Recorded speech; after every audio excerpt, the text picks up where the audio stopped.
this morning, looking for something underneath the bed. I see a little sandwich snack bag. It's got $1 in there and a note. As I pull it out, I look at it, it's got $1 open up. And it's a note from my daughter to the Tooth Fairy. Dear Tooth Fairy, no one ever gives you money. I want to give you $1.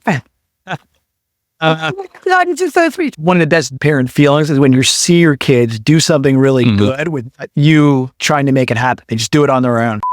What is going on, everybody? Welcome to the BizDad podcast. Today, I am super excited to finally have Matt Donnelly on. We've had to go back and forth a little bit. My side not sending links, his side having to get rescheduled, like all the stuff. It's been a pleasure to try to finally get this rolling, but it is, I'm sure, going to be that much worth it. So putting in the effort up front to make this a worthwhile conversation. So Matt, thank you very much for jumping on. If you can, please go ahead and introduce yourself. Tell us about your family and also your business. Awesome. Thank you so much for having me on, Adam. Been looking forward to this call for a while since we got together in January and in Vermont there. Absolutely. Awesome. Yes, I'm 42 years old. I am one of 5 kids, a fine Irish Catholic family. Married since 2012 to my beautiful wife, Kristen. We have 2 children, Mickey Matthew Donnelly, who is 10 years old, and Riley Catherine Donnelly, who is 9 years old. Pretty close to being Irish twins. They are 14 months apart. Nice. Yeah, I currently run a real estate sales team that services the Philadelphia suburbs and also a property management company. I got a 50-50 partner named Mike Soroka, who we've been business partners since 2014. Same year I had my first child. Nice. So, we're pretty much 50-50 on everything. We buy real estate, renovate, typically hold on to it, and then we get involved in some other passive income investments. We have ownership in a local restaurant as well, which works out great. So he is also my ride or die. I see him more than I see my wife sometimes. Yeah, he seems like a solid dude. I mean, I only met him in Vermont and hung out for a little while there. Other than that, I didn't really know him, but seems like a solid guy. You guys get along so super well. It's awesome to watch business partners who get along that well on personal time as well as business. So how long have you guys known each other? So we met in, I want to say 2008. Okay. We were working at the same brokerage back then. I used to own a landscaping company. So I started a landscaping company freshman year of college. So graduated in 4 years with a degree in IT and a minor in business. And as you just found out, about 5 minutes ago, I don't know about IT. I'm sorry. Crap about IT. So thank God I had the landscaping business to go on. So by the time I graduated, I had like 300 clients. Never really used my college degree. I ended up, continuing the landscaping business, started bartending, got my real estate license in 2006. 2008, I came over to Coldwell Banker Preferred, a brokerage. There, Mike came over shortly thereafter. That's kind of where we met. Sold my business in 2009. He found out I was selling my business and he asked me if I wanted to join his team. He had a 50-50 partner at that point in time, and that's where I first met him. And we got to work, next to each other every day, kind of, in the, just grinding it out for about a year, and it worked out really good. Nice. Yeah. The shifts in life, you never kind of know where they're going to bring you, but when they bring a solid partner that lasts for a while, you can't complain about that. No, for sure. So I want to rewind a little bit to your background, as I usually try to do, and just kind of understand where you come from, what kind of background you have as far as your dad and maybe even your dad's dad. It's one of those things that I think that when we kind of piece together, especially if you've already done the work on this, which I don't know if you have, to really understand who your dad was, to kind of figure out, because as we're younger, I forget the stages they say you go through. You'd think I would have this down considering I have a dad podcast, but where it's basically like you're just like admiring your dad for the first like third of your life, and then the next third of your life, it's like you're like you just don't like your dad at all. Like it's just you have disdain for him, and then you learn to respect him later on and understand where he came from. If you choose to do that part, right? Because we have to kind of choose to look back at who our dads are to really get to like what, for me, for example, because you may not know this much about me personally. Like I felt like I was missing a lot from my dad, and then the more I learned about him, the more I realized like he never had those tools to be able to give me. Like I needed to do that work to understand. So long setup to just kind of pass it over to you to kind of tell me a little bit about your dad, what you kind of learned from him, what you appreciated and what you didn't like, what you ran away from and what you ran towards from what you got from your dad. Awesome. No, I appreciate it. I may break down in tears at some point talking about my Let's dad. do it. Yeah, he passed away in 2016, and he was like my best friend. So here we go. So, now, like I said, so I grew up one of five. You know, we were, lower middle class, certain points of time, getting help from the government. If needed, my dad was a truck driver for John Wanamaker, so he drove the big 18-wheelers. My mom, for, early portion of my life was a stay-at-home mom, raising the five kids. Dad was a truck driver, big, strong guy. He kind of blew out his back or whatever, had to retire from there. My mom ended up then kind of going to college. My dad was staying at home recovering, ended up becoming like a maintenance man at the grade school that I went to, the elementary school.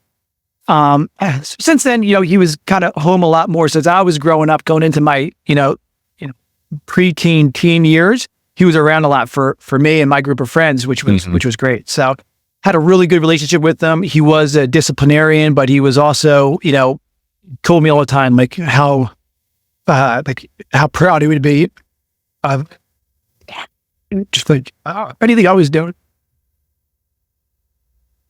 I told you. No, it's absolutely understandable. Talking. Anyway, so, that was awesome to him. A lot of dads just have a hard time expressing that, especially growing up in the time period that they grew up. So yeah, I'm very fortunate to have a dad like that. And he was like a dad to my friends as well.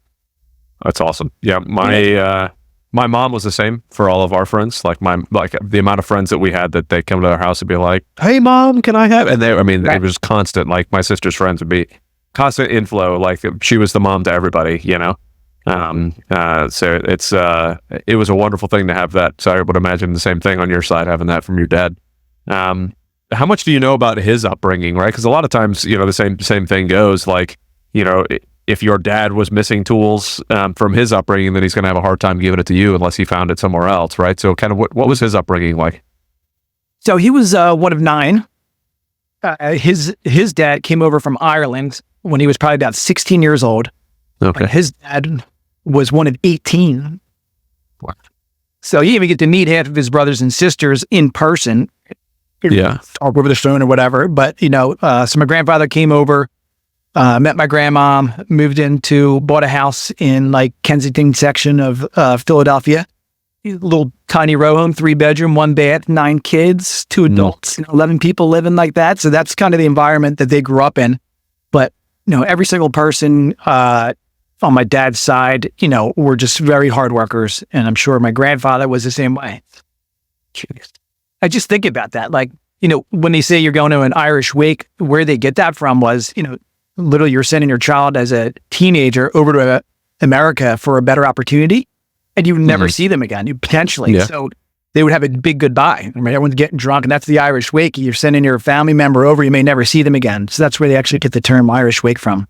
I never knew that. That's interesting. Yeah. It makes sense. Because when you're my mom's grandparents, so were the ones that came over from Germany. And then my dad's side, I don't really honestly know a ton about my dad's side.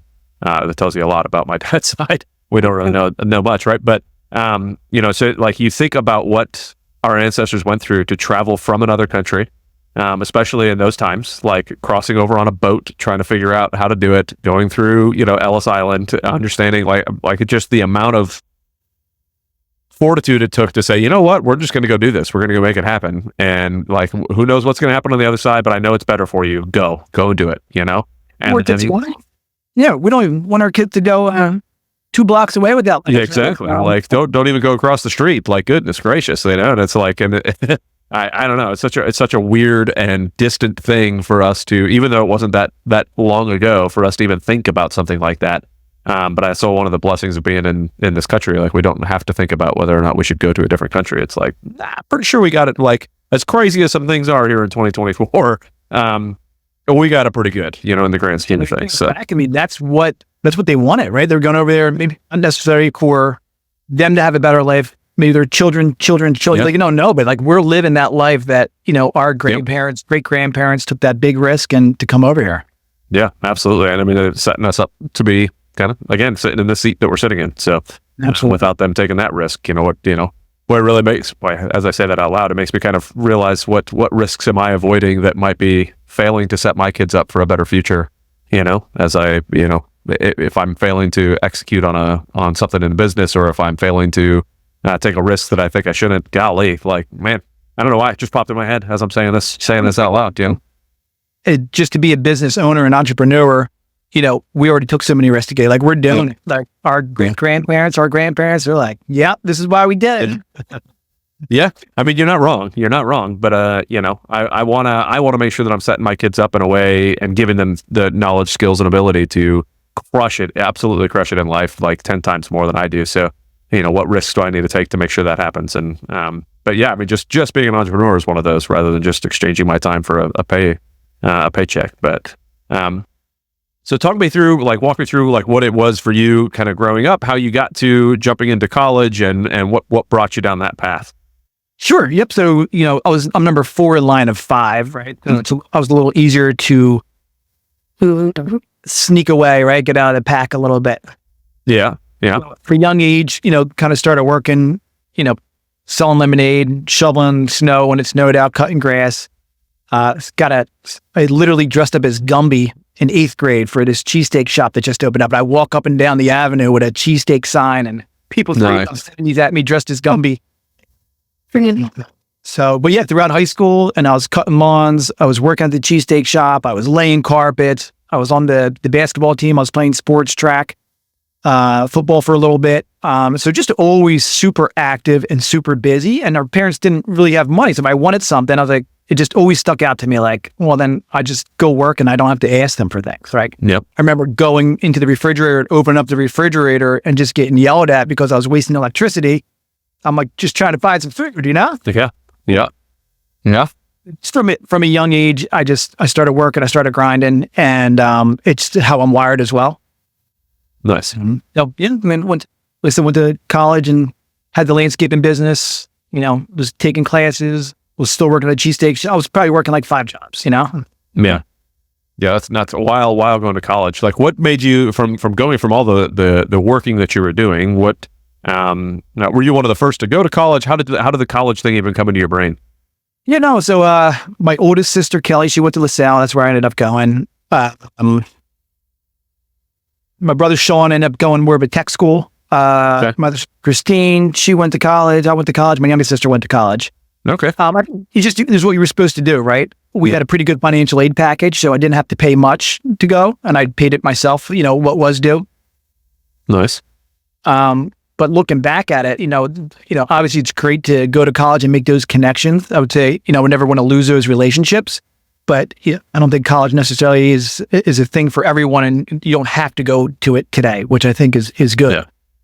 Yeah, I think the more people that realize that you don't have to go to college and we don't have to send our kids to college, I think the better off we're going to be, right? Especially with how college prices have increased like 1,000%, right? And it's like, okay, well, the education is still the same. You're increasing it by 1,000%. Like, I think we're past like the value that we're getting. I was having a conversation with a conversation is a relative term, right? It's on Facebook, but about college and why somebody saying all this college debt that's actually getting paid off by the government, and it's not like and it boggled my mind the math that she created about how this person had already paid $30,000 towards their loans, so the bank already got their $30,000 back, and now the government's paying money, so nobody's actually losing any money. I'm like, no, the government's still paying money to pay off these college loans, and like there's no need to go, like if you go to college to get a job, and part of my soapbox for a second, if we go to college, what you should be analyzing is, am I going to get a job that is going to make the money I'm spending on college worthwhile? And if you're not, if you decide to get an underwater basket weaving degree, you're probably not going to get a job that makes it worthwhile. So maybe you should choose a different route. I love the idea of the tech side of the house. I mean, part of me wishes that I would have done something like that. I joined the military right out of high school because I didn't know any better, but it made sense for me because I didn't know any better, and I wasn't ready for college anyways. Like my brain was not ready for that. But made money, didn't come out of debt. Exactly. I literally, I graduated in 2004, people with college degrees cutting lawns for me because they couldn't get a job. Yeah. Yeah, you're not wrong. You know, and and think about how much worse it's gotten now in the last 20 years, right? Like it's my kids now, they're 9 and 10. I told them, like, you guys do not have to go to college. I want you to know that. Yeah. When that time comes, it's going to be your choice. Yeah. Yep. And that's I constantly am trying to tell the kids, like, I'm not going to encourage you to do one thing or another other than to make a good decision for you. Let's chat about what makes sense. And then once I kind of understand where you're sitting, then I'll encourage you. But I'm not going to be like, oh, military is definitely what you need to do, or the college is definitely what you need to do. Like, I mean, if you want to be a doctor, you got to go to college. You ain't going to have a choice, right? But if you want to own a business, you don't have to go to college. Like, no big deal. Like, we'll figure this out. I think the job as parents is, when your kids get to that age, you want them to be independent enough to make their own decisions. Yeah. I'm not doing what mommy and daddy tell me to do. Like, no, this is the time you're going off into the world. I want you to make your own decisions. It's okay for the wrong decisions. Like, we don't know. Yeah, we make plenty of wrong decisions all the time, and you just learn to pivot and move to the right direction. And those wrong decisions make some while you think in the moment they're like detrimental to the worst things that's ever happened to you. Later on, you realize that how much you learned from some of those wrong decisions and the direction that you should have gone. Like, oh, well, this solidifies exactly what I need to go. So, like, life is part of just making good and bad decisions and learning from them. If you keep going down the same bad decisions, now we have a different conversation though. So. I think what's so good about us being like in GoAbundance, or you're in a good networking group for this, this mindset of entrepreneurism, it's like, hey guys, you tell me what you want to do when you get to that age, and I will connect you with somebody that's doing that at a very high level, and you can work for them for free. They may pay you, but you're going to learn so much more than if you went to college for whatever that industry is. Yeah, for sure. And I mean, like, there's no substitution for the actual application of the job that you want to do. Like, that's what I talk to people all the time that have MBAs. They're like, I didn't learn how to run a business getting an MBA. Like, it made no sense to me. Running the business was where I learned how to run a business. The MBA didn't help me at all. And that was one of those things that slapped me in the face. Like, because I was looking at getting an MBA for a little while, and I was like, maybe it's going to help with this, or maybe. But to your point, the only thing that people ever tell me is the connections that were made, right? Like, that's where they made their money on the college degree. But I mean, that can be worth a ton of money, the right relationship, the right connection. So yeah. Oh, for sure. The whole thing, but yeah, agreed. Yeah. I mean, but the same thing too with GoAbundance, right? Like, we spend money to be in GoAbundance, but the connections that we make and the people that we get to hang out with and the ideas that we bounce back and forth, and the business things that get vetted and the conversations we get to have, like, that's, it's well worth the money just doing that, Not good. All right. So tell me a little bit more about your, where did I want to go? So you get there with college. Tell me a little bit more about the landscaping business. You mentioned earlier that, like, you started doing some real estate stuff in like 2006. I think I recall you saying that. So how did you kind of transition from running the landscaping business to jumping into real estate, or did you kind of do both of them? I did both of them a little bit. So my one buddy that I graduated with was like, got his license. His uncle happened to sell, had $1 million property. It was like a commercial space. And he was like, I'll use you to do it. So his first deal, he got 3% of $1 million, $30,000. He's like, Donnelly, you need to become a real estate agent. You would be so much better at this than I am. So I was like, I got nothing to do in the off season, and I'm not cutting lawn. So I got my real estate license. I got in bartending, places that I was bartending, and it was great. I was meeting a lot of people, but it was tough to get real estate business when people saw me as like a landscaper or a bartender. Yeah. So that just came to the conclusion. I was like, and it was a bad market, but I was like, screw it. If I really want to take this seriously, I got to quit this other stuff. So I sold the landscaping business. I quit bartending, and then I went full time into real estate. And that's when I started working with my partner. Okay. How many conversations did you have to have with yourself at that point to give up the two things that were making you money to go chase something that wasn't? Like, how did you kind of have that debate in your head to be able to know that you needed to burn the ships and go?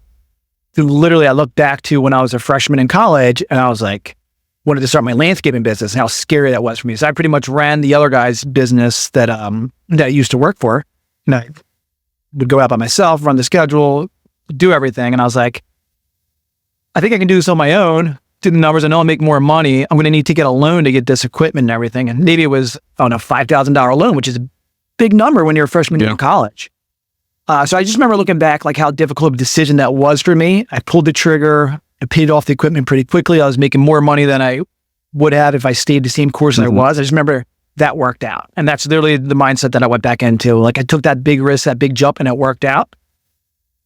I mean, it's not like if it doesn't work out, you just die, right? You pivot and figure it out. So that was where my mindset was, went to sell the business and jump into real estate full-time in a bad market. Okay. Yeah, because I think too many of us, we do go down that route that if this does fail, I do die, right? And it's not true, right? Clearly, like if you could lay out the worst case scenario, the likelihood of it ending in you're going to die is so unbelievably infinitesimal that it's but that's where my brain goes. Yeah. Yeah. So, is that something that's like, how do you think you kind of got that entrepreneurial bug that led you to kind of do that, right? I mean, you started the business, like you said, I'm going to work for this guy. Now I could totally do better if I did it by myself. And then like, it's just, how did you get that mindset? Where do you think it came from? So I think I'm wired that way. B was like, even in high school, when I was working at the cheesesteak shop, like when my brother was 21, I would get him to buy kegs of beer. I would get my other buddy to go run the kegs of beer back at the railroad tracks. I would pay for everything. I'd be working at the cheesesteak shop. There'd be a keg going on back to railroad tracks where you pay everyone $5 for a red Solo cup. And then my buddy would come and split the profits with me for running everything. So I think just figuring things out, is a lot of entrepreneurs are probably wired that way. So just like, just do it. Who cares? Yeah. Yeah. I totally wish that my brain was wired that way when I was younger, just so I could have gotten something flowing. But I love and I love asking that question because I kind of want to figure out, is there something I could do with my kids to get them get their brains working in that entrepreneurial way versus, where mine, I was not there. And even if they, again, don't become entrepreneurs, I want to be able to set them up for as much success as possible, which is exposing them to as many different options and opportunities as possible. So what do you do now with like your kids? Like, how are you kind of introducing entrepreneurial ideas and thoughts with your kids right now as you're raising them? Great. So, one is I'm like, obviously talking about it. I think the hard thing is as parents is we want to try to almost help out too much. The more you let them try to figure something out, actually, the more they're going to learn and do. So for instance, we went away, it's like 2 weekends ago, me and my wife and my mom watched the kids and they wanted to do a lemonade stand. And I haven't done a lemonade stand with them yet, but I just talked with them, right? Yeah. So out as being there, they set everything up on their own. My mom helped out a little bit, but she's older. They had lemonade, cookies, all these different things. They made $75. It was hot as crap out down here, and they just did it, right? Which is awesome. We did. What did we do? We had a bunch of pizzas the one day where it was like these little pizza packets, and we went and we sold it. We gave a certain percentage to charity, and we went door to door selling these pizza boxes just to try to teach them, a little bit entrepreneurism. Like you got to go knock on doors, do different things. So we did that one time, which was really cool. Try to get them involved, again, just with a mindset of, keeping your body healthy. We do things like push-ups and pull-ups together. I talk to them about, this costs money. Like in the past 7 minutes, you asked me to buy you new basketball shoes, soccer shoes. You wanted to buy this game. And I'm like, that's like $700 stuff. Like imagine like super $700 in the past 10 minutes of different things. Yeah. They get very annoyed by it, but I'm constantly throwing like, if you want to do that, this is the cost to do that. Yeah. And that's, I don't do that with myself very well. Boy, I just bought 17 things and I started recently, like, because I was looking at the amount of money I was spending and I was like, why, I really am spending a lot more than I should be. I got to pay attention to what's going on because I just lost, I was good with a budget for a while because I was bad with money. So I needed to be good with a budget. And then I got to be smart about that. Like my wife and I were doing really well. And then as my life continued to go a little crazy, I started to go a little crazy and I was like, okay. So I got back to every week, got to write down all this money I'm spending, where I'm spending it, how it's spent, blah, blah, blah, blah, blah. I'm going to say, man, if I'm doing that poor of a job right now, what am I showing my kids? And I need to be representing that a little bit better. And that's, where we have some of those conversations. And I think just having those conversations is in and of itself is an extremely helpful thing for our kids to be able to hear us talk about money and hear us talk about, where, how money is spent and how money is earned, basically exchanged, right? Because money doesn't get created, quote unquote. It just is an everlasting thing. Well, okay, unless we're the government and then they create as much as they want. And then, and then we got to figure out how to live in that world. But what sort of experience are you wanting your kids to have through your business, right? You're already telling us a little bit about what they, the going door to door and showing them some entrepreneurship, the lemonade stands, all that type of stuff. What kind of experience do you want them to have seeing what you do? Like, how is it that what is it that you're doing in your life that you're wanting them to see as far as it goes to running business and all that? I think just the main thing is putting time in it, and it's hard work, right? Like, by no means do I want you to be a real estate agent or run a real estate sales team. If you did do that, awesome. But as we see, it requires hard work for anything that you really want to accomplish. Like, hey, listen, like, we have a beach house that we're going to. There's a lot of families that don't have a beach house, so when they're whining and complaining about being bored or something else, it's just trying to like reset their mindset. Like, hey, listen, the reason that we have a beach house and we're able to do these things is mommy and daddy work really hard for it. And not that other people don't work really hard, but the reason why we're able to do these things is because we are working hard and because of the different things that we do in our everyday life that allows us to live this, above average life. Yeah. Yeah, very good. How do they how do they receive that? Like, I would imagine a constant battle of the beating that drum. So how do they kind of receive it, and how have you kind of molded that conversation over time? Yeah. So sometimes it's received really well. Other times there's tears involved. Like we had an instance last week. I think it was last week. We were down the shore and we took the kids out to breakfast, and they just were in bad moods. They weren't happy, and pulled over in the car. And my wife started to talk. She's like, listen. And she started crying, and the kids started crying. Like, mommy and daddy worked so hard for us to come down here and do these different things. And we're taking you out to breakfast, and you are not happy, and you're complaining about this, and you're whining about this, and it's not fair to us. So and there's other times where it's very well received. I love you. Thank you so much. They're being the perfect kids. Yeah. That period of time is way less than the other periods where we're complaining and whining. What I think is, again, you have to bring it up and you have to talk about it, because if not, there's just going to be a snowball effect, and it's going to get worse and worse and worse. And the kids they're spoiled kids regardless, right? But there's going to be an entitlement to it, which you certainly don't want to have. Yeah.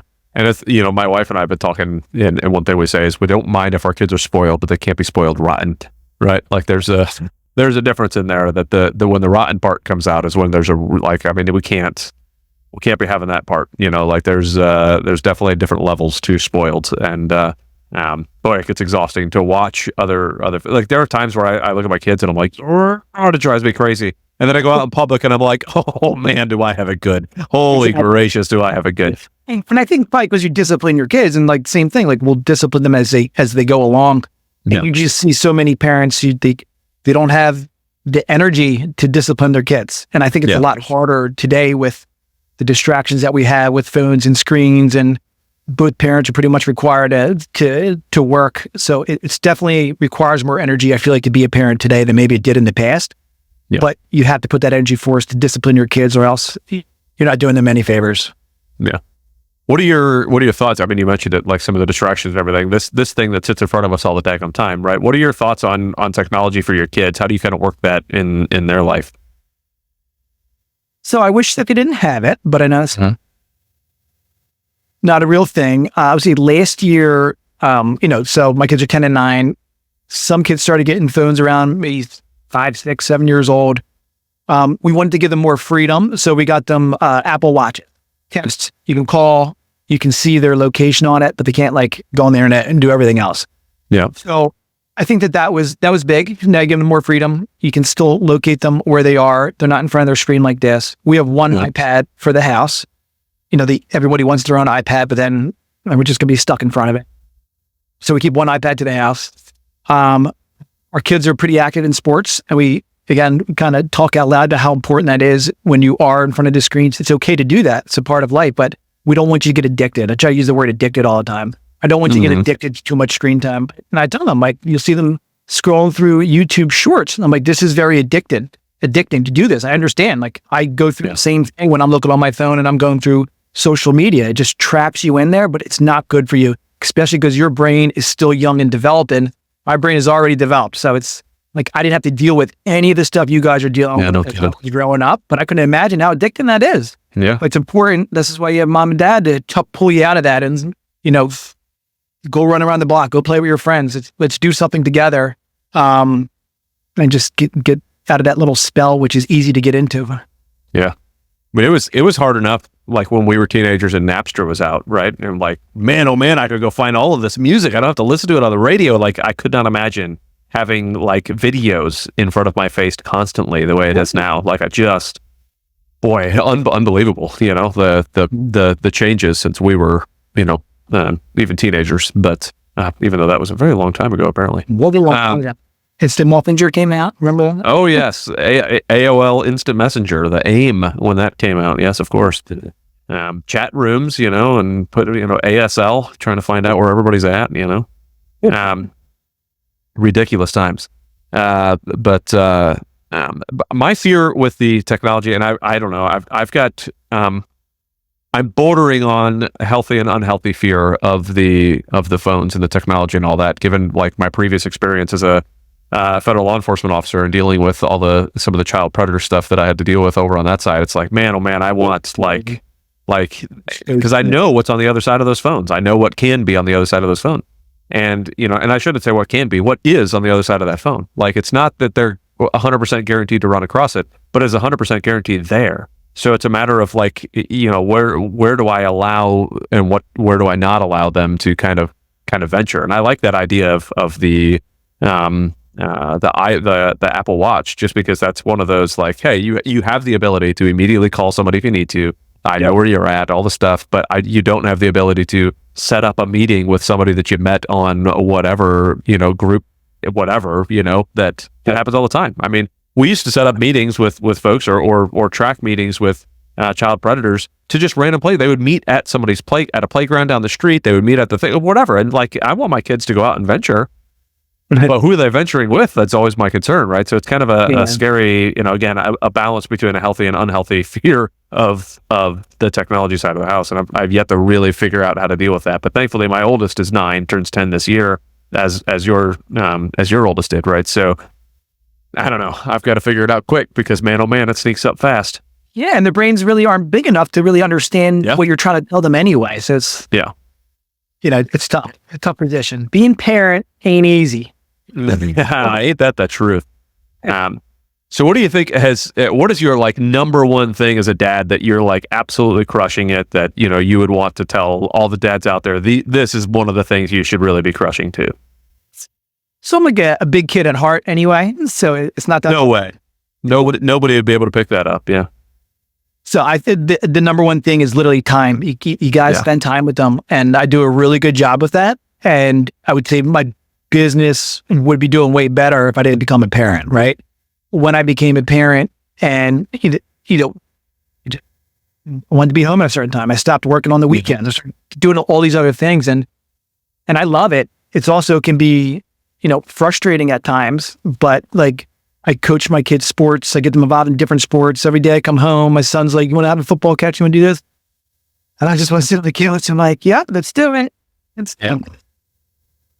Yeah, the number one thing I'd say definitely where I'm crushing it is time with the kids. And I think that's super important. And that's also super important to also have time with your wife and separate, get your in-laws or somebody to babysit and go away for overnight somewhere. You know, we'll go to a baseball game and get a hotel sometimes and come home the next day.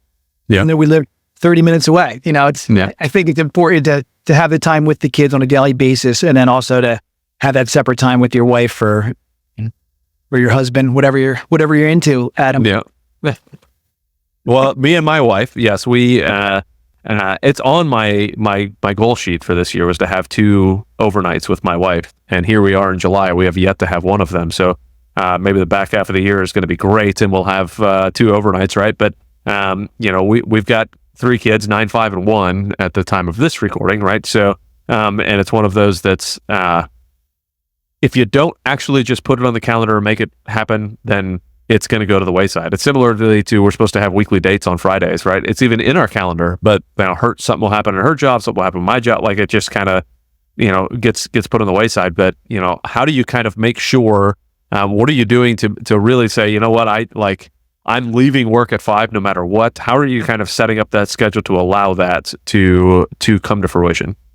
Well, at the end of the day, we all get to control our own schedules, right? We get to make these choices of what we're going to do and not going to do. And a lot of times we make up an excuse where you have to do something.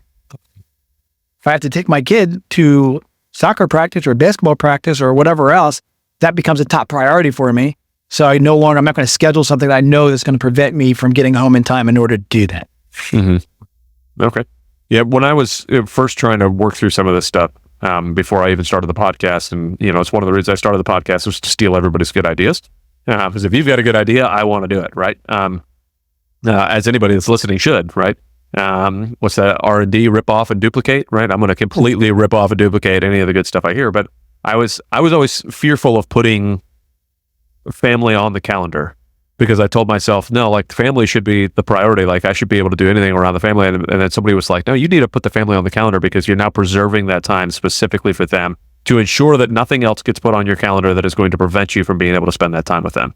And I was like, that is a much better way of thinking about this, is because I was looking at it like, no, like they're not just a spot on my calendar, which is true. They're not just a spot on my calendar. But because they're not just a spot on my calendar, I need them there to preserve that ability to be able to do that. So, when it comes to, and this is where I was going to ask, and you laid it out there a little bit, like that your business would be better off if you didn't spend as much time with the kids. And that's kind of a balance that I've been trying to fight right now, is like, I need to be able to put some more, or at least I tell myself I need to be able to put more time and effort into the business, but that takes away from the kids. And it's like, how do you kind of fight that battle in your brain? Because, we're around a bunch of hard-charging people who are really trying to crush it in life, and business. And it's like, boy, how do you not put up the scoreboard of dollars and put up the scoreboard of hours instead, like the hours with my kids as opposed to the dollars in my bank account? What is it that you kind of, how did you reset your brain, if maybe it wasn't a reset? How did you kind of tell yourself that that's where you needed to go? Yeah, I try to take myself outside of my brain and look at it from like a super high view. And I know that 60-year-old Matt, 70-year-old Matt, 80-year-old Matt is not going to have this time again. He's going to wish that he had this time with his kids. And if you talk to anyone that's older, they tell you the same thing. If their number one regret, they didn't have kids, they didn't spend more time with their kid, they work too much. So I always try to think of it that way, even as hard as it is. Like, I know I need more money than I have right now because the life I live is pretty damn expensive. But again, I just try to pull back in, like, this is more important. Like, I'm not gonna just die, right? Hopefully. Yeah.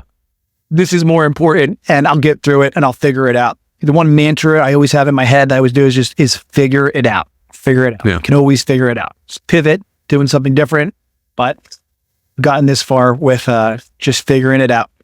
Yeah. How do you kind of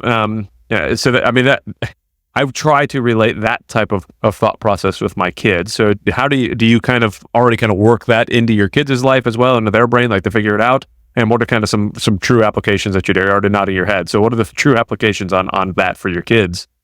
Yeah. So my daughter is she's more naturally wired to try to figure it out on her own, where my son's more wired to be lazy, let's just say. He's a very smart kid. So let's just say they're at an age now where if they want to get orange juice, and I was like, can you give me orange juice? And they're looking at you like you want to go get it. I was like, you can go get it, go figure it out. And they're like, go get the cup, open up the refrigerator door, do that, Yeah. It's now that they're older and older, I mean 9 and 10, not that old, but things that I would normally do for them, now it's making them do it. Make them do chores, around the house. If it's something that I think that they can do on their own, then I want them to try to figure out and do it on their own. And we're just getting into that stage of life now, the past, 8 months, let's just say.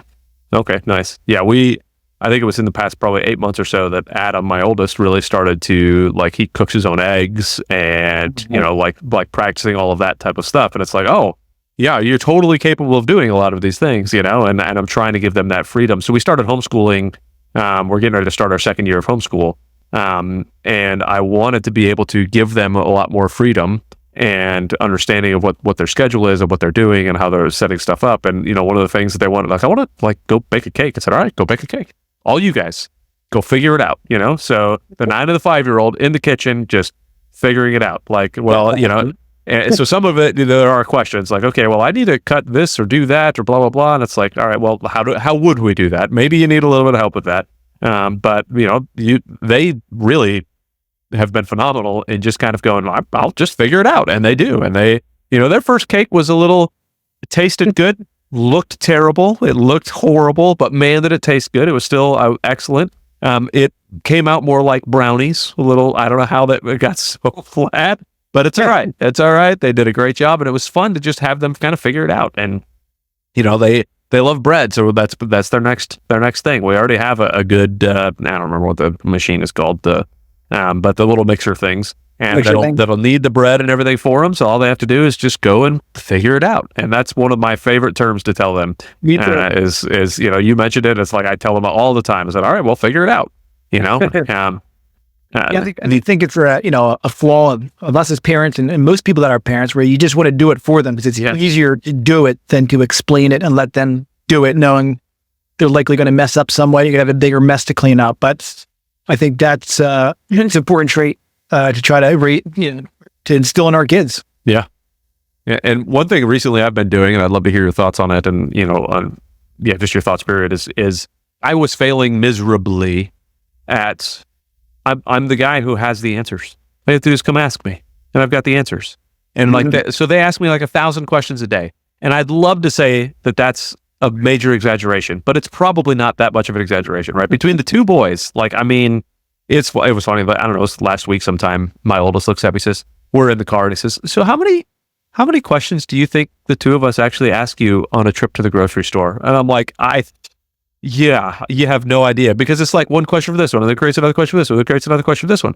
So I'm saying all that to say that I tend to just want to be able to answer and help and be that guy. And now I've just recently have been really stepping on my own toes of saying, you know what? Ask the question back. Find out how they can think through what that is, because it's the same thing as figuring it out. Like it's not figuring out like a mechanical thing. The next part, they gains are there. And then sometimes I could just we were just talking about interstates yesterday, right?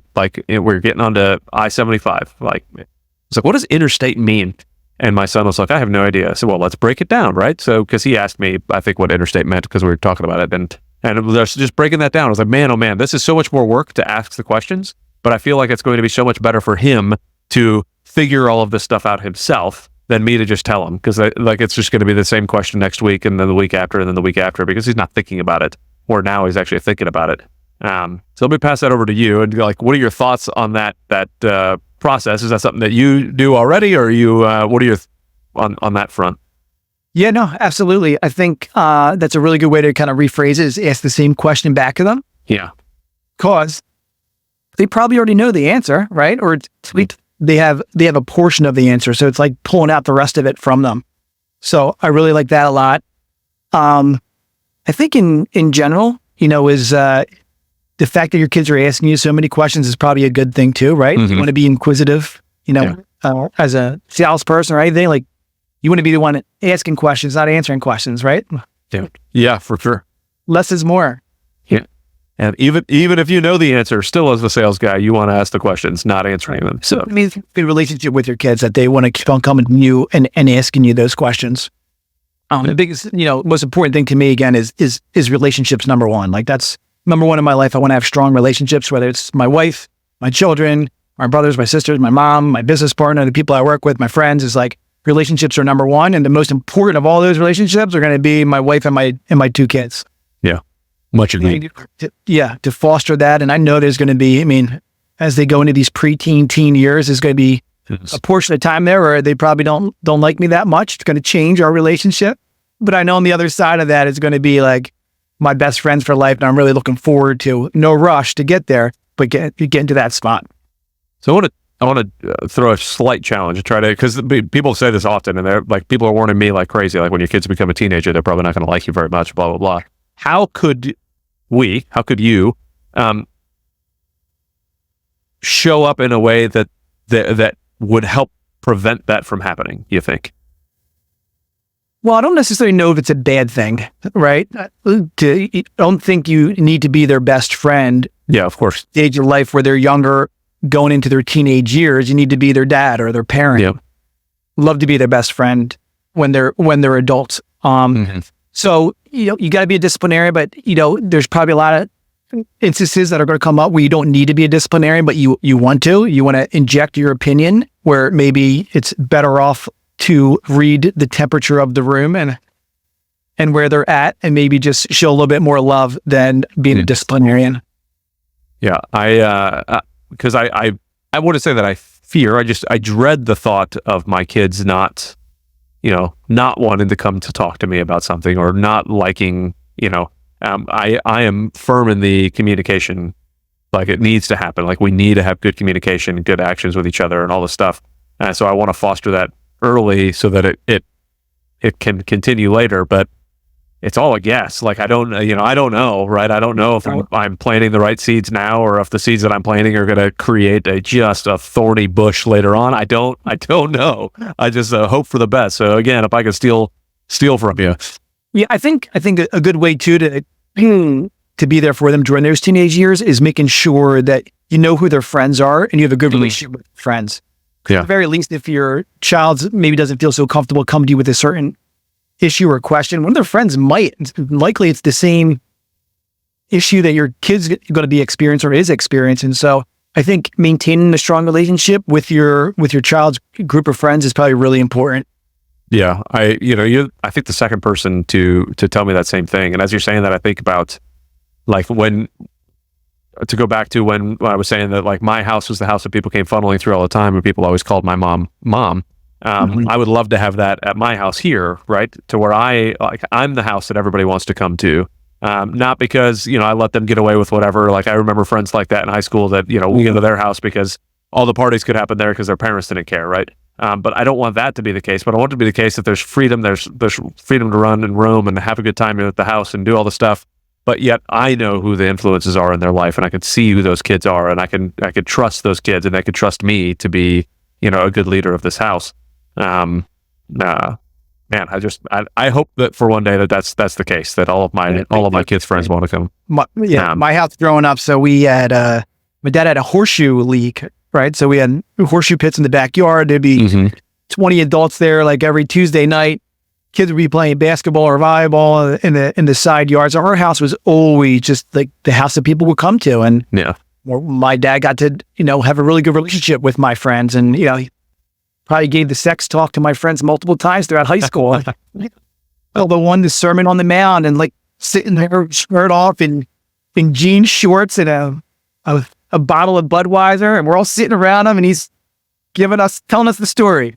There you go. All right. Yeah. How did that kind of go over? Everyone's high-fiving each other afterwards. Oh boy. Yeah, I bet. Yeah.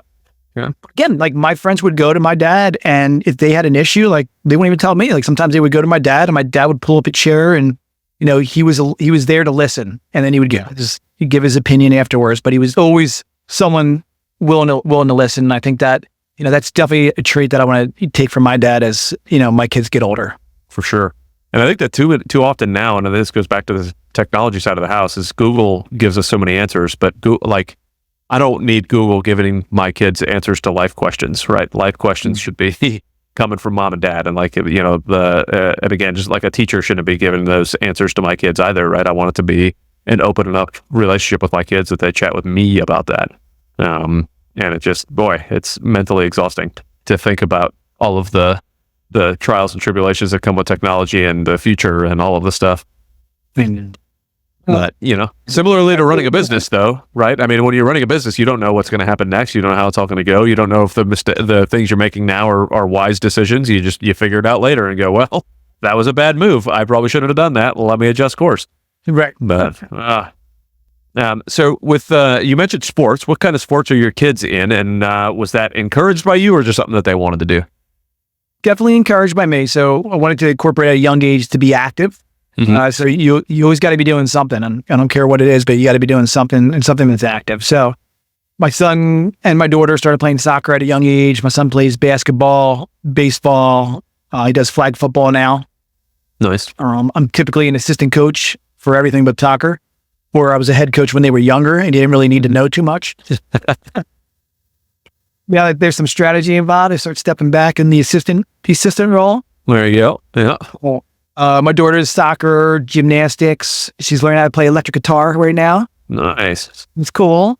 And again, we, for Father's Day, one of the things I ask is that we do a family workout So we'll go for a little jog. There's a fitness court like a half mile from my house. We'll do a workout there.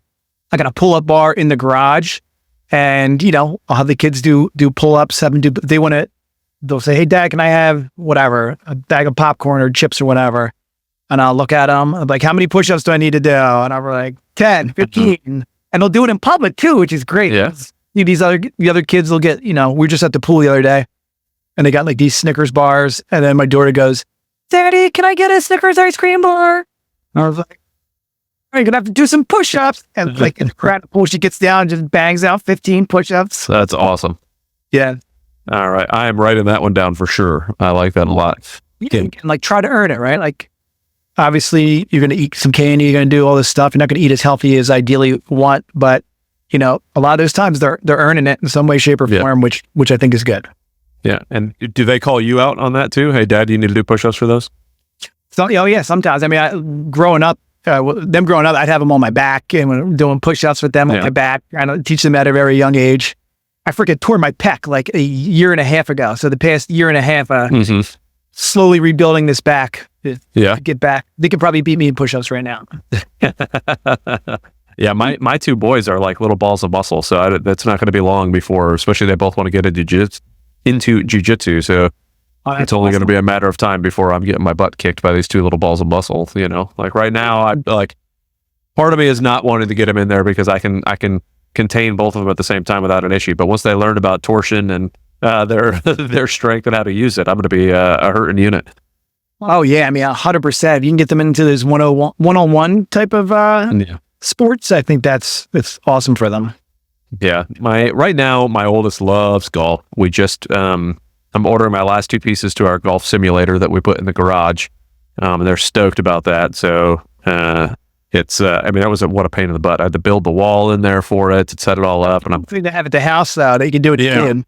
Yeah, it is, and I almost never get to the golf course anymore. So if the golf course is right in my garage, that helps out. So right now it's until I get those last two parts, it's just a movie theater room at the moment. But the kids love that. Like they thought when I set that up and like just hooked it up like last week, they thought it was like the best thing in the world. All they wanted to do was go in there and watch movies and like watch their TV shows on this massive, 10-foot wide movie theater screen. Like they think it's great. So it's I love it. But yeah, I'm a firm believer in sports and what it can do and all the stuff. And I love the one-on-one sports side of the house too, because it teaches that like you're the one responsible for your efforts, And it's like, hey, if you don't put in the effort, guess what's not going to happen? You ain't going to win. Right. Where, and on the team sports side of it, it's like, hey, even if you do put in the effort, you have to rely on your team to be able to do the whole thing. So like the balance of having both of those one-on-one and team, I think is extremely valuable in getting the kids involved in it. Yeah, and as I say that, my kids aren't in anything one-on-one, but they were. Your daughter, you said, is in gymnastics, right? Oh, gymnastics. Yeah. Right. I mean, like we were going up against somebody. Okay, yeah. Well, I mean, you could get to the competitive gymnastics side of the house, and it's, if you didn't put the work in and you're not landing on the balance beam right, guess what? Somebody else did put in the work, and they're going to do it, And right now is a great time because the Olympics are coming up, and have your daughter watch a lot of those gymnastics things. Like, check this out. This is what you can do. They're close in age, they're so competitive, which is awesome. You can't breed that better. The fact that it's close in age and they're both athletic, so they're always fighting and competing. You actually did breed that. Like I breed that. I actually did breed well. Literally bred that. It's just literally how that worked. You said you had the sex talk with your dad. I think you figured out that's what you did, right? So we didn't tell me that. He told me how not to get him pregnant. No, well, I mean that's wise. Yeah, right. So what's you mentioned something. The time is obviously what you're absolutely crushing it at as a dad and doing well with that. And I'm sure we'll go down that path a little bit more because I do have some questions there. But what is something that you're like really struggling at right now that like you're just in the season that just like being a dad in this particular realm has just been really a hard thing for you to do? I think sometimes it's just kind of the mindset of, kids can be super freaking annoying. And it was not that they're meaning to be, but like showing frustration because you're tired or whatever else, with how they're being annoying, for the most part, I'm with them a lot. When I'm not working, I'm pretty much with the kids, taking them to sports. And I think it's the constant, they're always asking for something more. And it just like, you always want to go hide in a closet at some point in time just to like get away for a little bit. We would just be more cognizant of like, again, it's a period of time we're going through now. Just enjoy it for what it is. Yeah. And I completely understand that. I'm in that same exact boat where it's like this, just yesterday, there was something that Adam said, and I looked at him and I said, you clearly are getting angry over it. Like, and I just immediately was like upset about the way he reacted to something. Like, you're just making something. And I was like, Adam, calm yourself down. Like, your son is not just making something. Like, it was just like, he's being an innocent 9-year-old kid. Like, and sure, he could have thought through things a little bit better, but like, my reaction, is that going to help the situation at all? Right? Like, come on, Dad. Like, what are you doing? When they're being like that certain way, and then almost you're making it worse because you hate the way that they're acting right there. And you're just like, no. Yeah. Let's do X, Y, Z. Yeah. And I haven't figured out a good way to really calm myself down in those situations, like to really just kind of like catch that it's happening, and then fix my thought process before it happens. And sometimes I wonder if it's just like, am I like looking back at it on myself? Like, am I getting the right amount of sleep? Am I eating the right types of foods? Am I putting myself in the right environment to allow that type of thing to fester in my body? Because I know that when I'm hungry, it's a much shorter fuse than when I'm not hungry, right? So I don't know. Like, it's probably a lifestyle thing. And why? Also, we're humans. We got to give ourselves grace. No, we're not. We are not. No. It's not like we're beating the kids that often. I know. It's only once in a while. There was a comedian that I was listening to a long time ago. I mean, this before I had kids, like a long time ago. Where he was like, I hate the fact that they tell us that we can't beat our kids, but you know what they don't say? They don't say you can't trip your kids. So when my kids are acting crazy and they're running around, he goes off on this whole thing, and he's like, when you kick that footstool in front of them, they trip over it. Ah, man, you tripped right over the footstool. That's terrible. I mean, if only somebody had told you not to run around the house, right? And all this stuff. And I was like, that's valid. If it's just an accident the kids happen to do, what are you going to do? Like, this is just what they do. Right. When you grew up, did you get beat? No. Nope. Yeah, thankfully, I did not. Yeah. Yeah. We got beat a little bit. It wasn't too bad. Like, got the belt sometimes, the old wooden spoon. When my mom would do it, like, you would just you'd be laughing, but you had to make it seem like you were crying. Yep. Of course. Yeah. My dad got beat a lot when he was younger. So I think that he just refused to even have that be a part of the tools. So that was one thing that, I mean, he got it pretty bad. So it was one of those that I'm thankful, but also curious what would have happened if had he, or had that been an option, because it's one of those, you never know, right? It goes back to, I hope the seeds that I'm planting now don't create a thorny bush.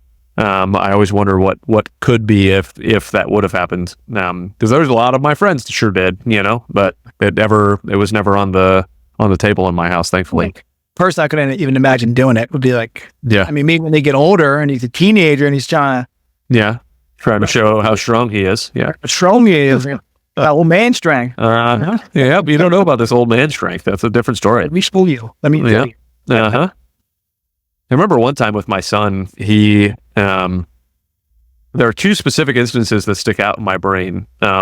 As like big mistakes on my part. Is like one, he was like 3 at the time, my oldest, sitting on my lap, and he was doing something and he was playing with a toy that he shouldn't have been, and I ripped it out of his hand and I threw it across the room because I was trying to talk to him.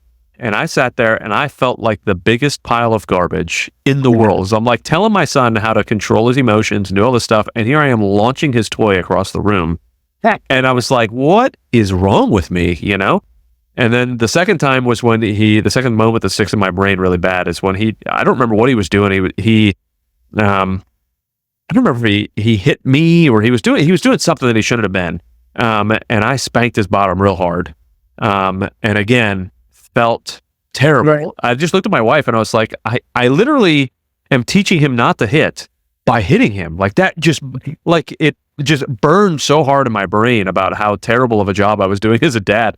And I was like, I don't know if I could ever do that again. So we need to chat about this and figure something out, because I couldn't, like, it hurt so bad to do that. Yeah. It was dreadful. So it always makes me curious, like how, And again, I don't know if it's just the way I was up, my upbringing, or what I see and saw in my life at those times. But man, oh man, like I just feel like I'm a failure when I go through those moments as a dad, as I'm sure like every dad does. Again, I think our parents' generation, the generation before them, they all did. It was normal. Yes. That's how you discipline. And as time goes on, we evolve, and now it's like, I didn't even imagine doing that, even though it happened to me. I was like, no big deal. But for me to do, I'm like, I couldn't imagine doing that. Yeah. And so do you think that we're going to go down there's that saying, and this is by no means saying that we need to encourage people to beat their kids, but there is that saying that, hard times create strong men create good times create weak men create bad times. So like are we at a stage right now where those strong men that had rough times, they became strong men who then led us, and are we on that like weak man portion where we're going to create like a problem? I feel like we're kind of in that. I think the majority of the population is that's certainly the cycle that we're in. Yeah. And it's a fear of mine too. Is like we need to we need to raise strong kids no matter what realm they're in. And how do we do that when the environment is what it is right now? Yeah, and I don't think that can be an issue for me or my kids or you or your kids. But I just think the majority of the population, again, they don't have the energy to discipline, I think, is what it comes down to. And I think that we're certainly seeing it now, and it's probably going to continue on that. Everything's cyclical, and the more that we can surround ourselves with people that are like-minded like us and have these conversations with other parents, the better off our kids and everyone else is going to be. I just don't think there's enough of them happening. Yeah, I think parents are too quick to abdicate their responsibility to other people. Like, oh well, they're with teachers 8 hours a day, the teacher can handle that problem. And it's like, no, like the teacher is not raising your kid, the teacher is teaching your kid. Like, take the responsibility to raise your daggum kid to be a good kid, And it's like, what the heck? Like, quit abdicating your responsibility to somebody else. Be parents. I think divorce is way more prevalent now than it's ever been. You have so many kids that they don't have two parents at home or two people at home. It's so it's the environment, it's the world that we're living in today. And I think kids are very lucky that have two parents that care about each other and that are raising them, that are disciplining them. And I don't think there's anything wrong with people getting divorced and anything else. I'm just saying, I think like you're very, very blessed and very lucky to have both of your parents raise you in the same house in a loving environment. So I try to have those exact conversations with my kids about how not everybody has this, and if they see stuff out in the wild, if you will, right? Well, like we're walking around Publix or at some grocery store, and they see something, to be like, how do you think that went with their parents, with their mom or with their dad? Like, what did you see about that? What did you dislike about that? What did you like about that? How did you think that interaction went? Just to kind of see where their brains are and how they think about it, because there are.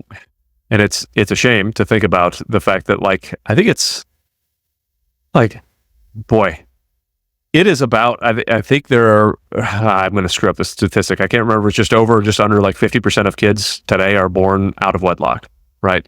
That's insane to me. Like, that's mind boggling that if you have that many kids, because if you think about it, right, 50% of marriages end in divorce, which that is slightly, skewed because of the multiple divorces by people, right? So, because it's not 50% of people end up divorced, it's 50% of marriages end up in a divorce, and that's because we have a lot of people that have three marriages and they just keep not succeeding. So, like, it doesn't mean that you have a 50% chance of getting a divorce, but it's like, yeah, when you have that many divorces, then of course you're going to have even more kids that are out of wedlock, right? Because you have usually more than one kid. So if you have more than one kid, here we are. We're in a world of hurt. Well, it ain't like it's not easy. Obviously, to be a parent to raise a kid is not easy. To be in a marriage is not easy. But like going through all of the hard things is what make it so worthwhile when you get to these different stages. Yeah, it's awesome. Like, it's great. You're gonna have high highs, you're gonna have low lows, but then you really just enjoy that middle part when you get through all of that, and you know that you have someone that cares about you. You have parents that care about you. You have a wife or a spouse that's in it, and that's where it just is getting through all that hardship is where the good comes after. Yeah. Yep. Making me take more notes over here. Oh, All right. Good. So the relationship with your wife, this is one of those things that I hammer on all the time. Like, the best decision you can make in your entire life is who you marry. It is going to make or break the rest of your life, almost guaranteed. Now, I mean, obviously you can work through just about anything if you so desire, but how do you and your wife, you guys have been married for 12 years, how do you guys stay on track with the business side, with the kids side? Like, what is your communication style like? How do you guys make sure that you guys are on the same page as you're moving through all of these situations and these new ventures with the kids and business? Yeah, I think the main thing is we're definitely a partnership when it comes to raising the kids. You know, as far as the business goes, he has no idea all the different things that happen in order to maintain the business and the different trials and tribulations I go through on a daily basis. And I have zero desire to relive that when I get home and tell those stories, right? I just want to be a husband and a dad. Because I think, you know, one of the things that would do really well This is work. Just more work. Let me see the muscles. He said, let me see your muscles. Can you show off your muscles? Perfect. The size of that bad boy. You're all sweaty. What the heck you been doing, dude? I've been riding my bike out. Oh, he just got a new bike yesterday. He's pretty stoked about it. Yeah, upgraded. No pegs, no nothing. But he's got gears now, though, so he could shift gears. Chip. Gears, maybe? Yeah, 7 gears. Man, I didn't have a 7-speed until I was much older. You're 5 over here with a 7-speed bike just rolling around. You like that new bike? Yeah, you brought it. My dad. Never know, go down. I'm gonna hammer it, bro. It has a handle back. Nice. Well, let's guess where I failed as a dad. You ready? My daughter is 9, and I tried to teach her how to ride a bike twice, and then she doesn't want to ride a bike anymore, and I gave up. So at 9 years old, she can't ride a bike, so I might need your help. Do you think you can help his daughter out? Well, do you know something? How I learned how to ride my bike? I did with no training wheels really started. And I did really good trying on my first try. Nice. It's all about trying, buddy. Gotta try. See. Yeah. If you don't try, you're definitely going to fail. Right? Because you can't pass something unless you try it. You know why I didn't get my bike? Why can't Adeline ride a bike? Because she doesn't ride it a lot, so she doesn't know. Yep, because practice makes perfect, right, buddy? Keep on practicing till you get better. You should get better. All right, you gonna go ride your bike some more? I love you, buddy. Me either, buddy. He said, nice meeting you, buddy.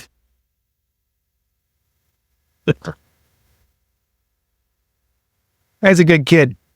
Very much so. He's a solid little buddy. He's got a massive heart. It's so much fun. But yet, you know, both of my kids, both of my boys, it's like they've got this big old heart, and then the next minute they are ready to just punch you in the stomach as hard as they possibly can.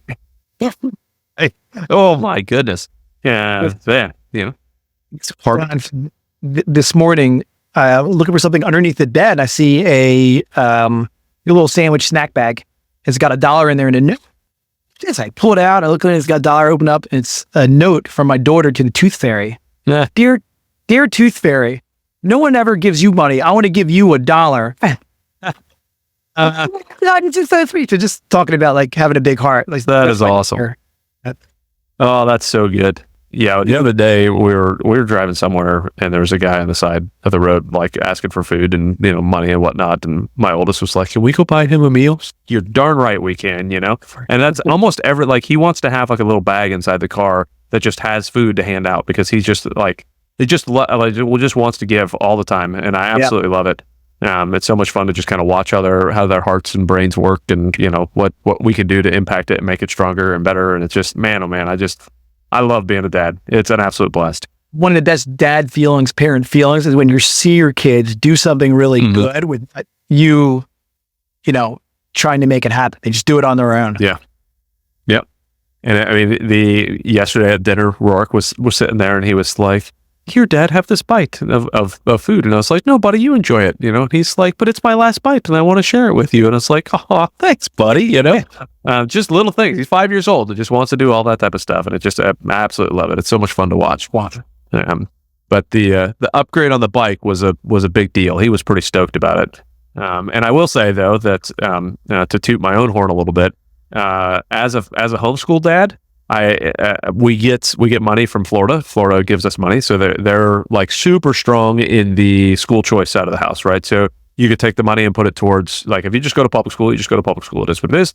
If you decide to go to private school, they give you money towards your private school. If you decide to homeschool, they give you money towards your homeschool. And I can use it for anything that has to do with schooling and physical education and that type of stuff. So they actually paid for that bicycle. Wow. So I was like, all right, sweet. So I just submit the receipts and they send me my money back. And I'm like, good deal. Like, this is awesome. See, new school year, new bicycle for him. Them right there. Yeah, it's wonderful. It's wonderful. I don't remember where we were before we walked in. You were Partnering with your wife, right? Oh, yes. Please continue. Duties and responsibilities. Yeah. So like right now the kids are in summer camp. So like I'll be the one that takes them in the morning, drop them off. She's the one that picks them up. Mm-hmm. Two kids that are like relatively the same age. So it's just, hey, I'm taking Riley to this soccer practice. You're taking Mickey to this soccer practice. So we're always trying to take turns, and we're always trying to make sure too, like, hey, you go out and have a girls' night with your girls. I got the kids, vice versa. We're gonna have a guys' night, go out with the kids. Hey, we're gonna get a babysitter. We're going out together. Kids are staying in. So I think those nights really, and those times really kind of really help out and make the relationship that much stronger, because we all need like our little breaks, and we do a really, really good job of that. And what do you guys focus on with communication wise as far as actual parenting? Like, how do you guys get on the same page to make sure that you guys are doing rowing in the same direction on how to parent? Yeah, we have the same values for sure. So a lot of that value stuff and how we want to raise our kids already kind of align. Where maybe we misalign sometimes is like, I'm way more kind of on the health kick, where she's like, oh, fine, like she'll pick up crappy food for them or whatever, and I'm like, yeah, crappy food. Like, we don't have crappy food to get crappy food. Dumb minutia fights all the time on different things, but the big stuff is what we're super aligned on. Okay. Was that something you guys discussed before you had kids, or did you guys kind of figure that out as you were raising kids? Just kind of who we are as people. Probably what attracted us to one another. Is just having those core values. And it's, we parent almost the same way, just because that's how we're both wired. Yeah. So I've been encouraging folks for a little while to get core value, like literally write down core values for your family, so that you guys all are working off the same page. And you're using the word core values. Is that something that is like an intentional thing? Have you guys written down core values for the family? Or is that just something that you guys have internally just kind of worked through together? We definitely wrote them down at some point in time. It was like a fan abundance event. We wrote them down. It's not something that we have hung up and we look at. So I don't even remember what we wrote down. I just know like our core values are essentially the same. What we care about, the type of children that we want to raise. Just naturally aligns really well. Yeah, and I think that to me, that's one of those things that having the conversations early and knowing that you guys align on the big things before you get married, to me, is like it increases your chance of success drastically, right? Like in business, we run an EOS in our business, so we hire and fire based off our core values. If people don't meet the core values, then there's no point in having the business. It doesn't mean they're going to be a bad worker. It doesn't mean they're not going to achieve things. It just means they don't match our core values. So like, how much more important is it in your relationship with your spouse, right? Like that you're aligned on those core values to know that you guys are in the right direction. Yeah. And I think a lot of that, so EOS fortunately has become very big now. It's becoming more and more popular. Yeah. That's probably going to have, a big impact on a lot of future relationships, right? The more popular it becomes. We just had our EOS day with our implementer yesterday. So we started this year implementing EOS, and it's awesome. So it's, I wish I had those tools, when I started my business or when you start your relationship. Yeah, I don't get it. Yeah. we were on like year 7 before we finally decided to jump into EOS. Like, we didn't really know much about it before that, but you trying to check yourself out on the screen. But I think that the EOS side of the house has been a game changer for sure once you actually implement it. Now I think we're at a point where we're trying to balance a little bit of like the flexibility that we need inside the company versus the structure that EOS pushes, and it's like trying to figure out that balance. But now Adam's thinking and feel them, and Diana's back there too. Oh yeah, I could. So there's this little glass up here. I can actually see the door open in that reflection. So when I'm sitting here, I can see that door open. And they're bringing everybody in here. Goodness gracious! I forgot to warn you before we started the recording. So this one's Adam. Adam. And then we have Diana. And then that's our au pair. That's our au pair, Camille. She's from Brazil. She loves hanging out with the kiddos right up until Diana had diarrhea today. She was not a fan of that part. Yeah, not a fan of that part. But before we started the recording, I usually tell everybody that at least one time on almost every podcast, the kids show up, and here we are. Here we are with the kiddos. And it's right here towards the end. Hey, Diana, come here. Come say hello.